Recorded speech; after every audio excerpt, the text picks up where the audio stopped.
to Discovering Journeys, the podcast where individuals from all walks of life come together to share their experiences. I am your host, Sujala, and in each episode, I bring you unique perspectives from those who have embraced change and growth. Whether you're seeking inspiration, fresh insights, or simply curious about different life paths, this podcast will connect you with journeys that resonate and inspire. Please note, the content shared on this platform is solely for educational, informational, and entertainment purposes. The opinion shared by the guests are their own personal views, as it is based on their personal journeys and should not be construed as professional advice. Thank you. Here is a candid conversation as we sit down with Urmi Hossain, a global citizen with a story that spans continents and cultures. Bengali by blood, Italian by birth, and now thriving in Canada's financial services. She is the author of Discovering Your Identity, a rebirth from interracial struggle, a deeply personal exploration of her experiences navigating identity and belonging as a third culture kid. Urmi is a CFA and CAIA charter holder, a passionate mentor, a polyglot, and a fierce advocate for women's empowerment.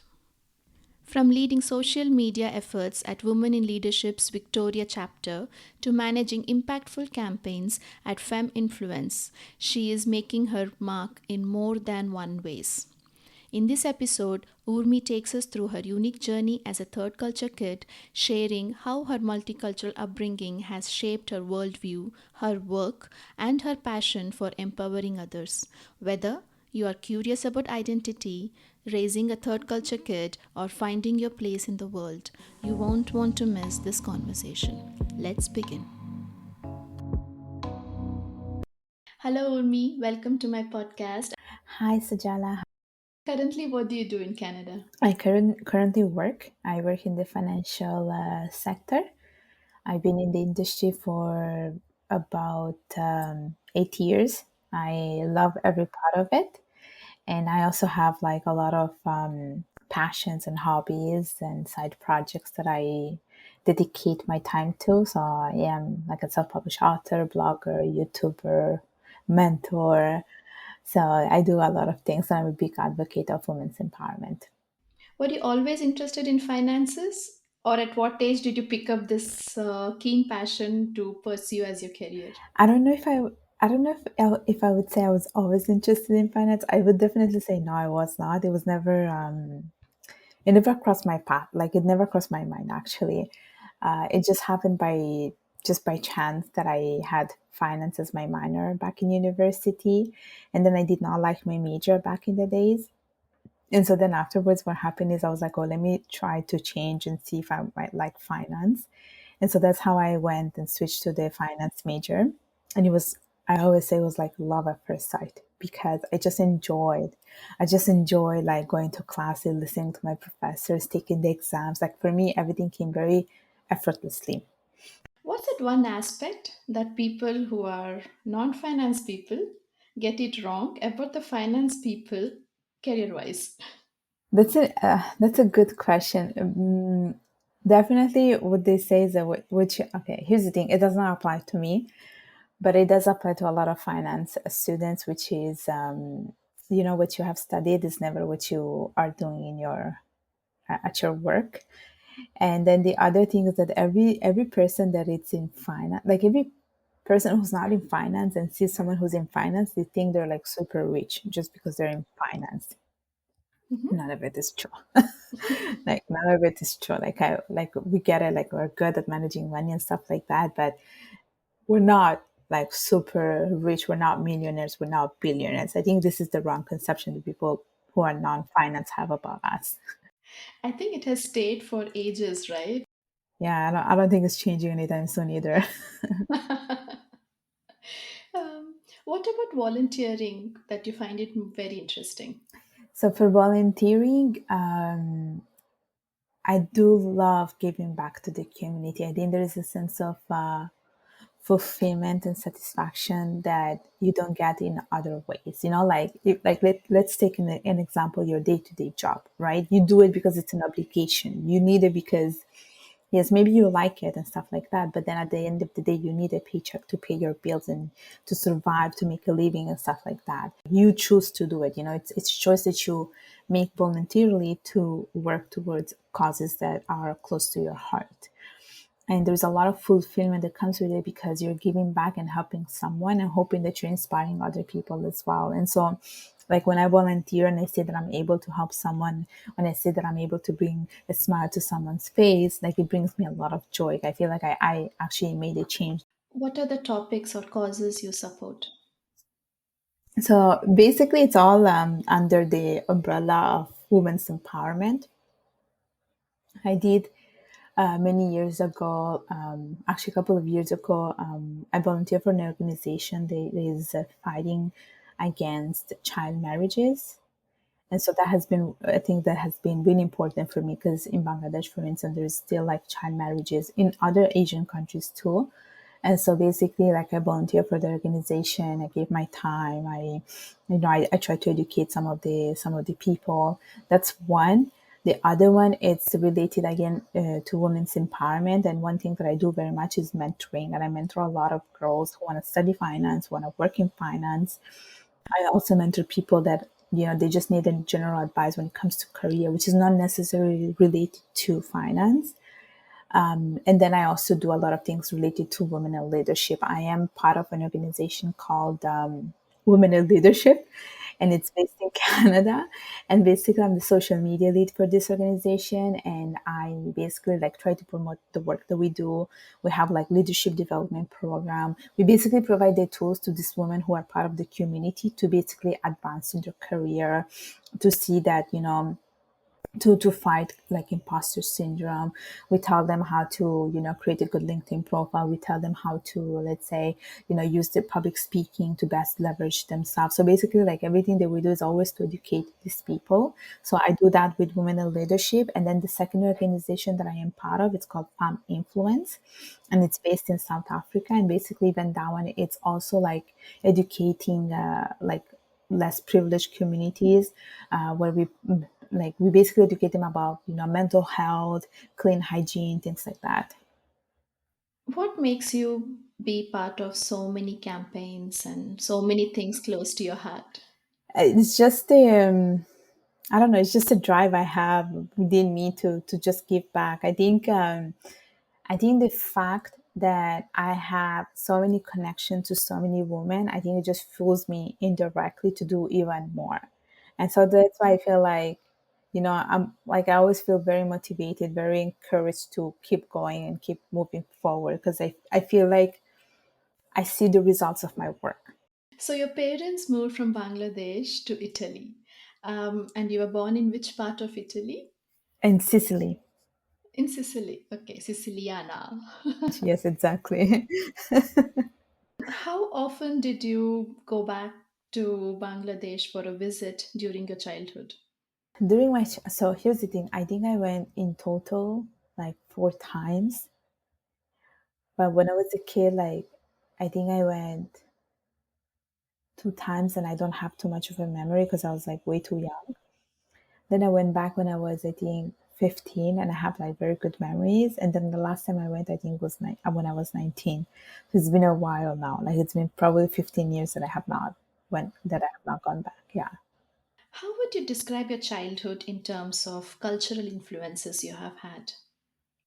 It was challenging in a sense because I always felt like I was not belonging to any type of, like, I did not belong to the Bengali culture. I did not feel like I belonged to the Italian culture.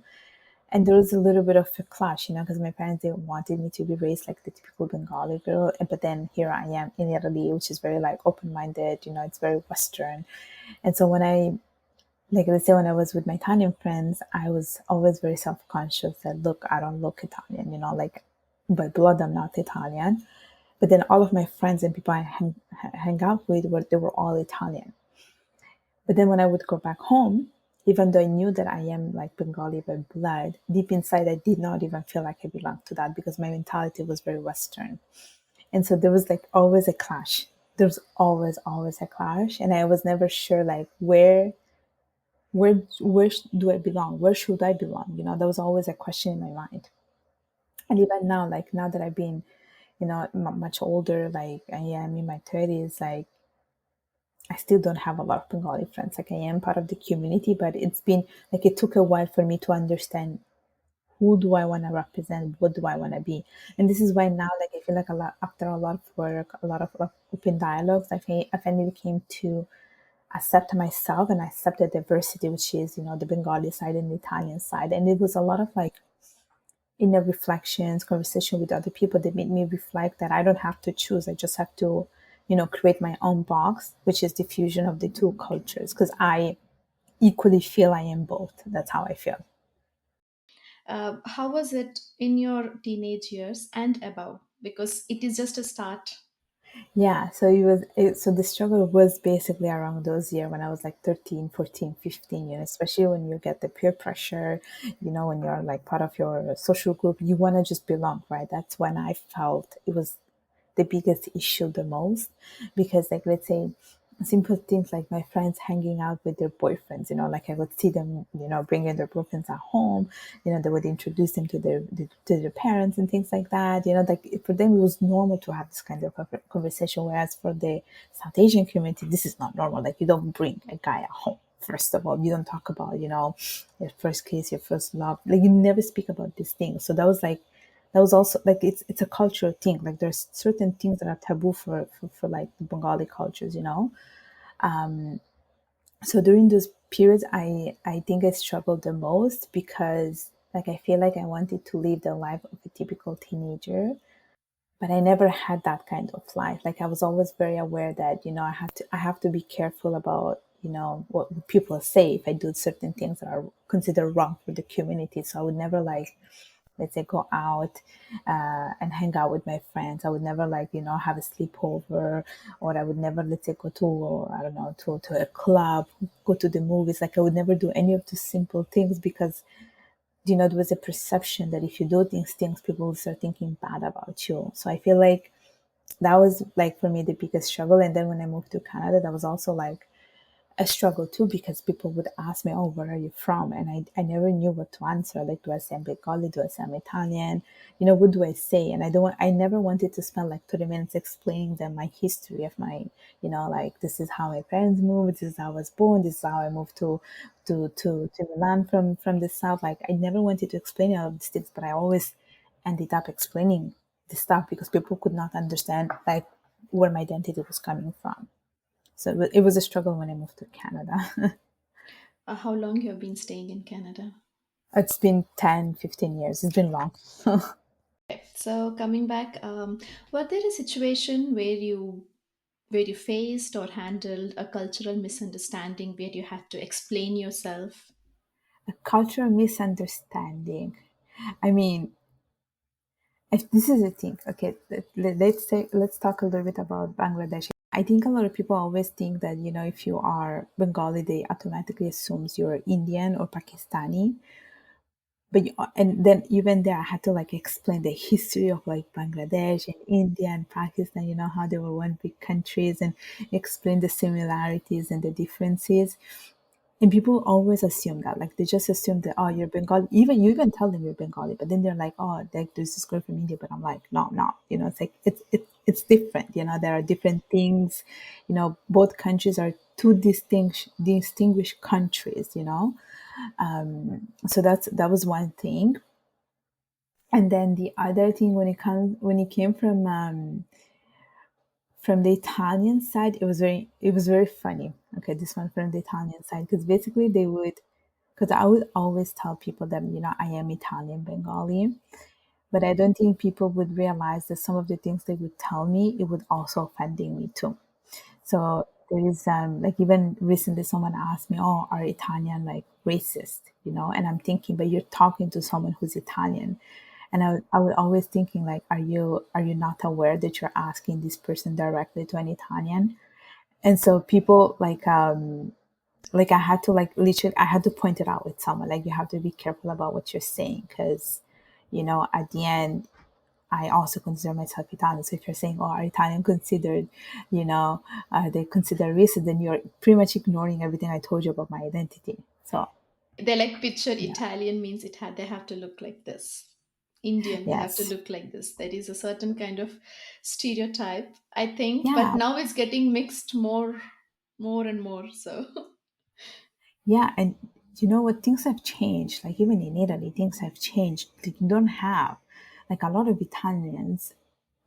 It's not the stereotypical Italian. Like you have like mixed races kids. You have, okay. So there is a girl that I follow, and her parents are basically from Asia. They're Chinese, and she's born and raised in Italy like me, and she feels very much Italian, But every time people look at her, they just assume that she's Chinese, and she's like, "No, I'm not," because I feel very much Italian, and you can see that she is very much Italian. Like I can relate to her story because the way she acts, the way she talks, the way she, moves her hand. I'm like, "You're so Italian," You're so Italian.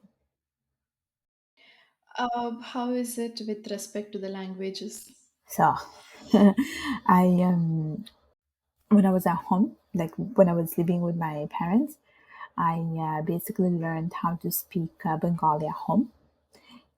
And then as soon as I like started to go to school, I started to learn Italian, of course. So I always say like my mother tongue is Bengali and my adopted mother tongue is Italian. Because then I brought Italian at home and then I would speak, let's say with my sister, I would just speak Italian with her because it was just natural for us, like it just came very spontaneously to speak to each other in Italian. And I would even speak Italian with my, let's say, my cousins who were like born and raised in Italy. And then with my friends, I would speak Bengali, but then I would throw some like Italian words because like I was so used to it that my mind was always thinking in Italian, and I always think in Italian. Like I count in Italian, I do everything in Italian. Yeah, your schooling is in Italian, so it does have a huge influence, right? Yeah, yeah, and even like like I watch a lot of Italian shows. Like my mom would watch those, or she would watch Bengali dramas, but I had really hard time understanding because they would use a very sophisticated language when it came to Bengali. It's like it's the one that you hear on TV. They use a very like particular language, and this is like one of my biggest regrets in a way. Like I wish my parents took a bit more time to teach me proper Bengali, like how to write it, how to read it. Like this is one thing that I wish I knew better because I think would have made me much closer to, my culture. I am raising a third culture kid myself, so I can relate to it a lot of things.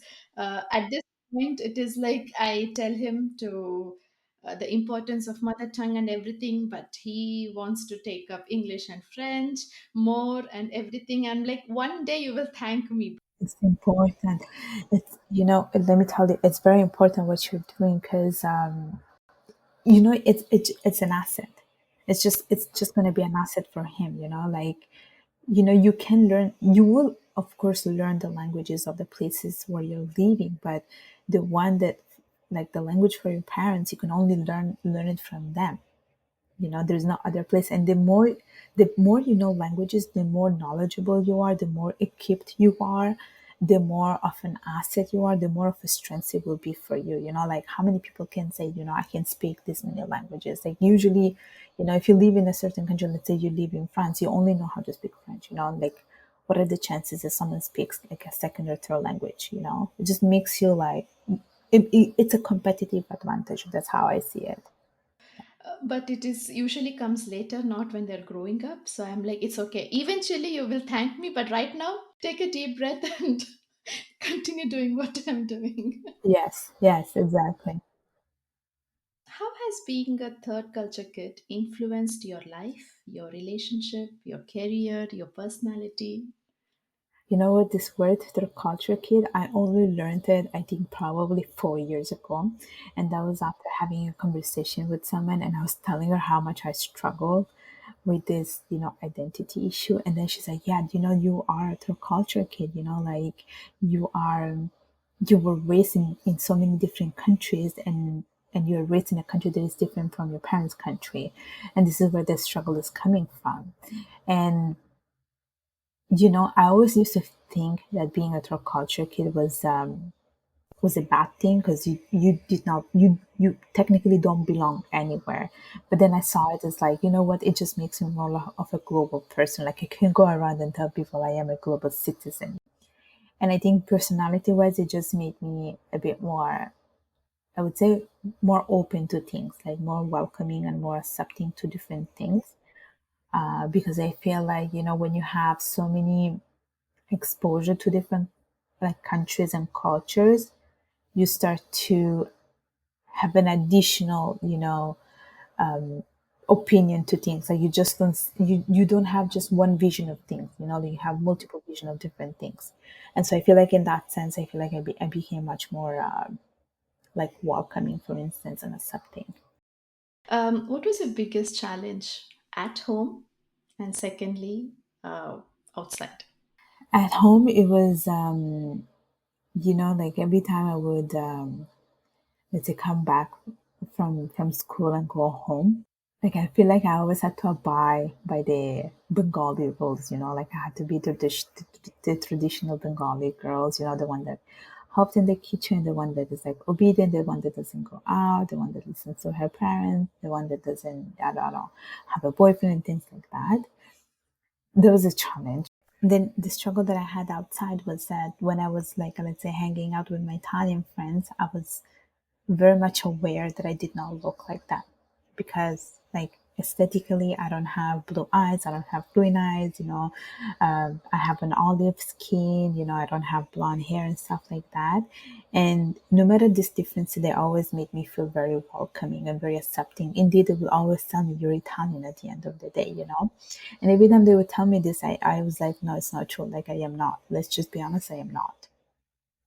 And, uh, and when I was with them, there were things that also made me realize about the Bengali culture, you know, like, you know, how in the Bengali or even like in the South Asian culture, there's this concept that like if you're too dark, it's not seen as a good thing, you know, like they just want you to be like fair skin possible. Like they want you to be white. If it's white, it's a good color, you know, all these things. And when I was with my Italian friends, it was the opposite. You know, they always envied my skin color. They were like, no, you know, you have like a little bit of tan, you know, like this is how we want to look. Us, we're like white pale, it's not seen as a good thing. And so there were like these little things that made me like realize a little bit about, you know, like what's accepted and what's not. Even like having long hair, you know, like in the Bengali culture, like it's also for the South Asian culture, like having long hair is seen as like the women's, you know, beauty, sensuality. Whereas in the Italian culture, Western culture, you know, when you have short hair, it looks really nice. Like no matter what kind of hair you have, they accept you for these things. Whereas I feel like for the Bengali culture, you always had to like abide by some rules, you know, obey by some rules. Yeah. How did the conversations with your parents go when you had to kind of stand up for yourself or fight for your freedom? Yeah. So I would say the conversation never really started with anyone. I never spoke about this with my parents. I never really fought for any freedom. And that's because basically, you know, being a South Asian girl, at the end of the day, I think our job is always to make our parents proud and happy. And we're always seeking validation at the end of the day, you know, like no matter what we do, we always want to get that approval from our parents. And I feel like I've done that. Like I've been always doing that. And there's the whole concept, you know, of like pleasing your parents, doing what they ask you because they sacrifice so much for you. So you also start second guessing a little bit about this kind of thoughts that you have, you know. Do you think that you should have spoken to your parents now, once you have grown up? I still don't because I don't speak about it, but I do think through actions. What holds you back from speaking to your parents about it? I I don't think it's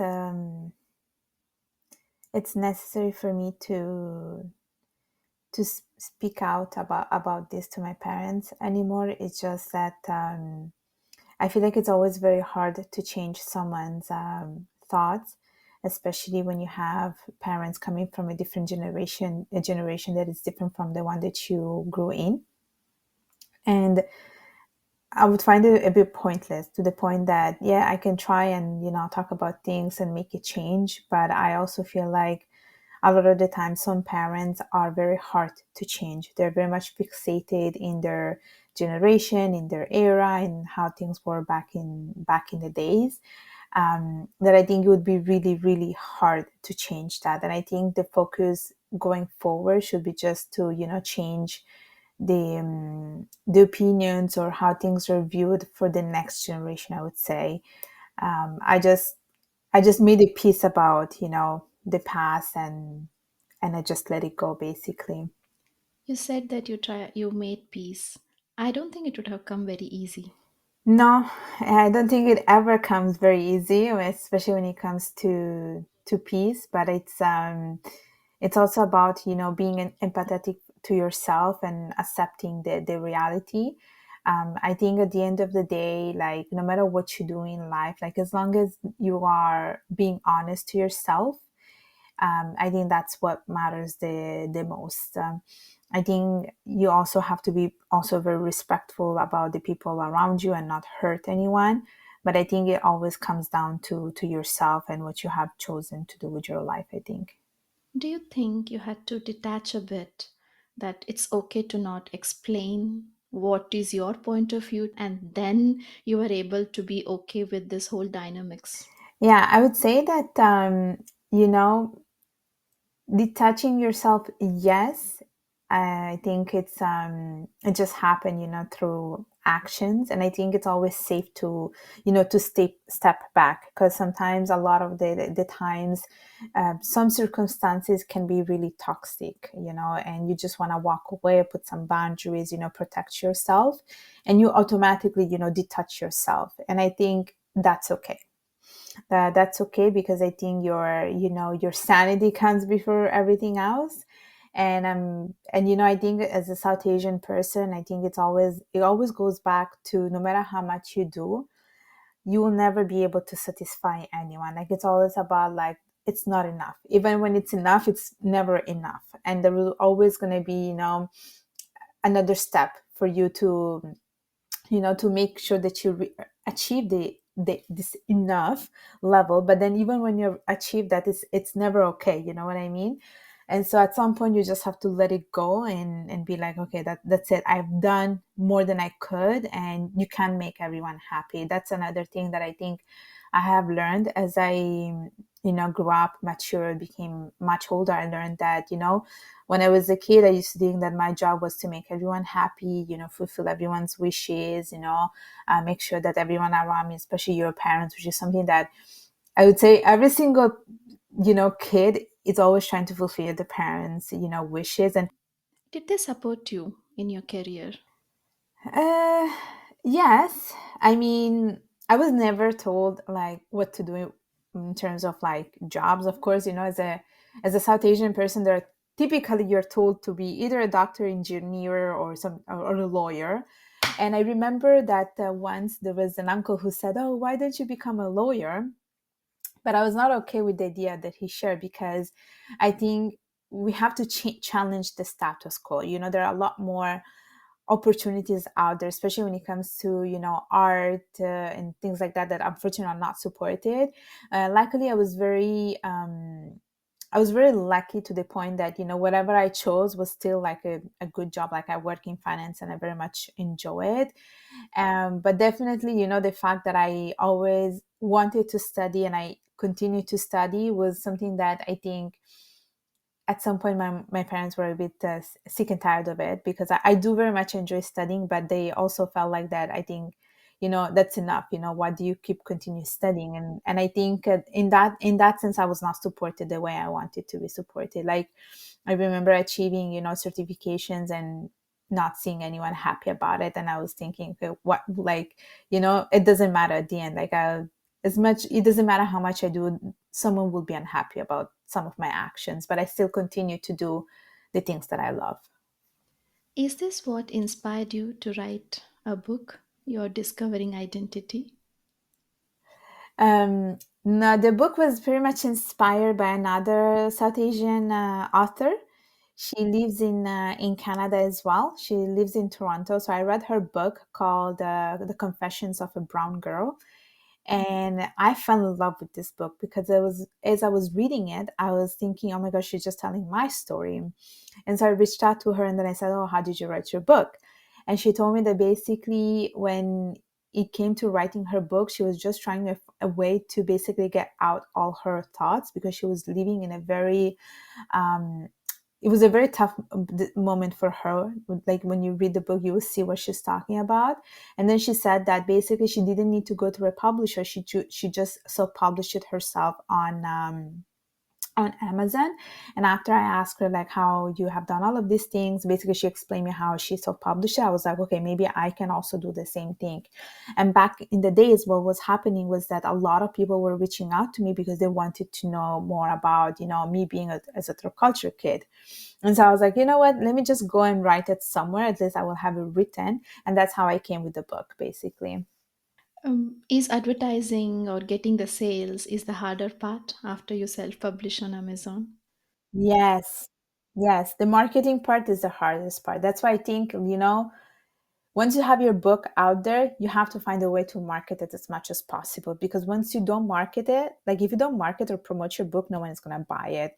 That's why I'm pretty sure you have probably seen that a lot of the times when people publishes people publish books, you will see that they're always promoting it, and that's part of the marketing. They're just giving it out for free, or they're giving it to influencer, telling them to talk about it, and that's how you get people to buy it. Because as soon as you stop doing the promotion, no one is buying your book. So usually, like the sales are coinciding with how much promotion you have done. Like the more promotion you do, the more sales you'll be able to make. And if you stop doing the promotion, no one is buying your book, basically. Yeah, that's a whole lot another game after you do the work. Yes. We are towards the end of the episode, and I usually ask the three questions. So here it goes. One of your favorite topic to speak is public speaking. So, what what one person can do if they are scared to speak in front of a huge crowd, but they are completely okay to speak in front of a known crowd or a small crowd? And there are some techniques that you can do to ease down a little bit on your nerves, and I like to call them power poses. So power poses are actual techniques that you can do before, let's say, a speech or an interview, and you basically have to do like an actual power pose, which is the same pose that Wonder Woman does. I don't know if you can think of Wonder Woman right now, but yeah, she's always in her power pose. So when you do that for 2 minutes, it's supposed to help you to calm down your nerves, and it helps you to be much more relaxed, much more comfortable. And you will see, like I've seen results actually, because I usually do power poses, and I usually feel less stress when I have to give a speech. So those are some of the ways that someone can tackle, fears of speaking in front of a big crowd. What advice would you give somebody who is struggling with identity crisis or this belongingness, especially, I mean, you grew up as a third culture kid, and so what what they can do? So first of all, know that this journey is not alone. Like you're not alone in this journey. But then when I joined, let's say, communities, or let's say I created an Instagram account and I started to follow the right pages, I saw that everyone shares the same struggle. And being part of community, I think it's very helpful because you'll be part of a group of people who's similar to you. And so you will feel like you belong to something, you'll feel like you are less lonely, and you will be more willing to open up yourself to these people because you can trust them and you know that they share your same feelings. So I would say that when it comes to, being like finding out your cultural identity, or, trying to understand who you are as a person, it's essential that you find the right communities of people that are similar to you, and people who are willing to support you and encouraging you and also celebrate you. And I think that's very important, especially when you try to understand your identity, because I think we don't do enough to celebrate diversity, and it's important that you to celebrate that. I read that you love pasta, so share your favorite pasta memory. I have so many pasta memories. It's so hard to choose. And so when I would come back home, and every time I would see that pasta was not made, I would always yell at my mom. And so then what happened is afterwards she would like start making me pasta like every time I was coming back from school. So I had like something to look forward to. Like I would come back from school and I would see like a plate of pasta and I was like, that's it. My day is like that's the highlight of my day, you know? Yeah, it's my comfort food. I love pasta. I love, love, love pasta. Like it's so good. Thank you so much, Urmi, and thank you for sharing your journey on this episode of Discovering Journeys. Thank you. Thank you for listening to this episode of Discovering Journeys. I would love for this podcast to reach as many people as possible. So please remember to subscribe, rate, and leave a positive review. Share this podcast with someone you think who would appreciate this conversation. Check out the show notes for all the links and details. Until next time, keep embracing your journey and discovering new paths.